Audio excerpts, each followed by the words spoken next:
Hey, welcome back guys. Now let's talk about how you can change the battery in this Chevy Corvette key fob here. It works for these models 2020 and 2026 and you don't need any fancy tools.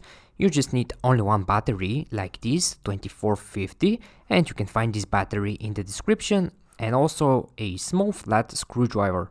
And now when you're ready, let's begin with the tutorial. The first thing you need to do is right on this side, right here, you see a small button. Now you need to press this button, and when you press this button this way you can very easily pull this mechanical key out, this key here. And now when you remove this key, now you need to remove this back piece over here, and the easiest way to remove it is just turn the fob like this. This here is the bottom of the fob, and when you turn it like this here is the back piece. So this side here is the side with the buttons facing down, and when you turn it like this you see this hole right here.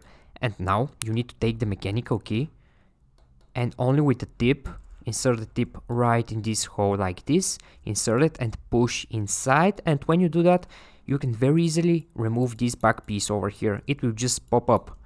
Alright, now when you remove this back piece, right after that here you see this rubber piece above the battery. This is the protection cover, and now you can very easily take it here with your fingers and remove this protection. Now when you remove it, right after that beneath it you see your old dead battery over here.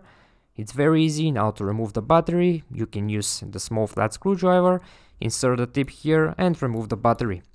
Now in the same place you need to insert your new battery like this, and also it's very important, it's with the positive side facing up. So this step here is very important.